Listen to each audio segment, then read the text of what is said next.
Bonjour tout le monde, je vais vous montrer comment utiliser Acrobat Pro. Normalement, vous avez ça sur vos ordinateurs dans le local R221 et vous avez aussi dans le R216. Dans le 221, vous avez la version, si il me semble, la version 6.0, mais ça fonctionne de la même façon. C'est tout simplement peut-être l'interface qui est différente, mais ça fonctionne de la même façon. Fait que moi, j'ai la version sur mon ordinateur Acrobat Pro qui est la version 10. Je vais vous montrer comment que ça fonctionne. Pour combiner les documents, étant donné que je veux juste un document PDF, je vais vous montrer comment faire. Vous ouvrez Acrobat Pro, bien sûr. Vous faites ouvrir. Normalement, c'est pour faire des fichiers PDF.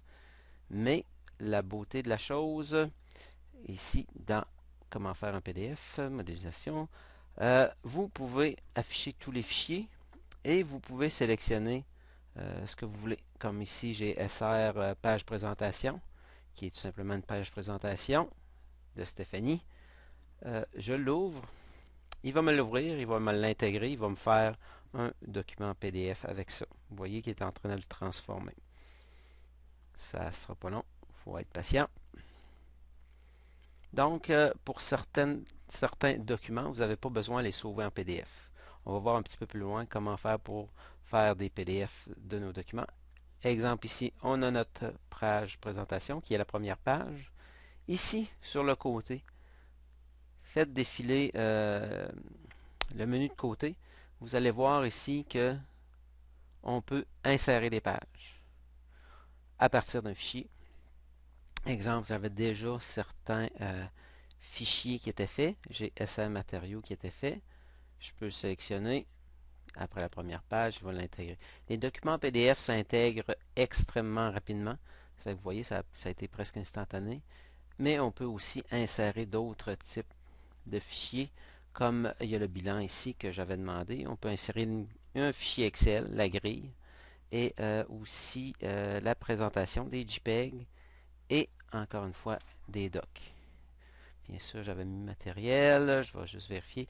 Le temps, je ne l'insérerai pas parce que normalement, quand on l'insère, il importe uniquement un seul onglet et dans ce document-là, j'ai 5 onglets à faire, donc je vais vous montrer un petit peu plus tard comment faire. Fait que si je sélectionne ce que je veux, ça risque d'être...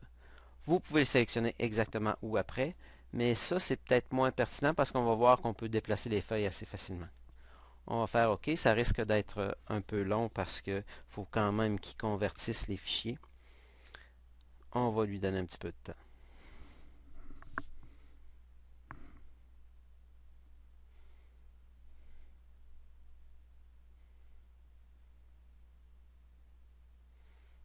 Vous voyez, il est en train, encore une fois, de convertir tous les fichiers. Bien sûr, l'idéal, c'est déjà de sauver tous vos documents en fichier PDF, mais parfois, si on ne l'a pas fait, comme ici, c'est un JPEG, vous voyez, il l'a intégré dans le PDF, c'est parfait. Maintenant, ici, l'ordre n'est pas nécessairement l'ordre que je voulais. Cette feuille-là, je la voudrais à la fin. Fait que je vais la mettre, ben, pas tout à fait à la fin, juste avant la grille. Et voilà, j'ai juste à la déplacer et voilà, elle est à la bonne place. Ici, j'avais, au niveau de ce document-là, j'avais demandé la page présentation, des données techniques au niveau des matériaux, une évaluation de la maquette, et ensuite, il me manquerait les dessins techniques. On va aller les chercher. Ils sont déjà faits. Je les ai déjà sauvés en plan technique PDF. Je les sélectionne. Il va me les placer après la page 5, ce qui est parfait. Et vous voyez, les documents PDF sont intégrés subito presto. Vous avez maintenant tous les dessins techniques du plat fondu de Stéphanie.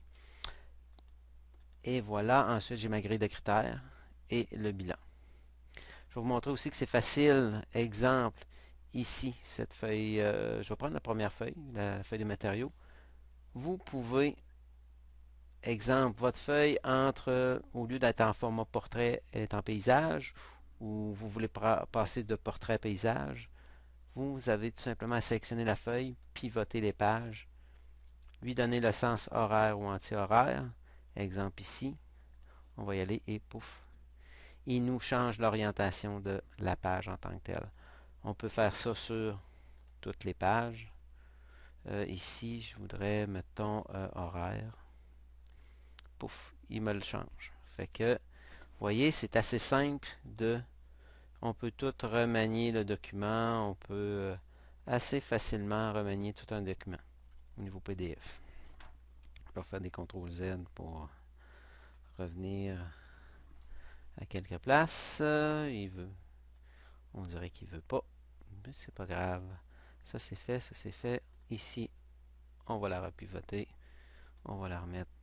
C'est anti-horaire. Parfait. C'est fait. Exemple, la maquette. Donc, j'ai remis mon document. Vous voyez, ça... Oups, 3, 1. Parfait. Bilan de la maquette. Donc, ici, celle-là vient ici. Bon, j'ai remis mon document dans le bon ordre. Comme je disais, je vais vous montrer comment, au niveau des feuilles de temps, ici, j'ai déjà mes feuilles de temps qui sont déjà ouvertes. Et je vais imprimer les pages du 9, 16, 23, 2 et bien sûr la facture. C'était ce que j'avais demandé dans ce projet-là. Donc, je sélectionne mes onglets. Je vais dans Fichier, Imprimer. Et on va... Ici, ce qui est important, c'est de sélectionner un Qt PDF Writer. Ici, j'ai Qt PDF Writer. Vous avez aussi Adobe PDF. Je vais prendre Qt PDF qui me donne la même chose. Et je fais imprimer. Là, ça va faire. Ça, là, ça va fonctionner. On est patient un petit peu. Bon, c'est... Maintenant, il nous demande de le sauver. Ici, je vais le sauver en SRTtemps 2014, excusez. Et voilà, c'est fait, c'est sauvé. On va dans notre document original et on va aller insérer tout simplement à partir d'un fichier. Comme on disait, c'est extrêmement rapide à insérer. SRTtemps, sélectionner. Exemple, on veut l'insérer après la page 11. On va le laisser là, étant donné qu'on se rappelle que c'est super facile à déplacer. La facture était en dernier. Et on va déplacer les feuilles de temps. Donc, il n'y a pas de raison que je reçoive des fichiers qui sont comme pas corrects, qui sont dans le mauvais sens ou incomplets. C'est très facile de manipuler les documents au niveau, avec Adobe Acrobat. Adobe Acrobat. Fait que voilà, ça fait le tour. J'espère que ça va vous être utile. Si vous avez des questions, n'hésitez pas.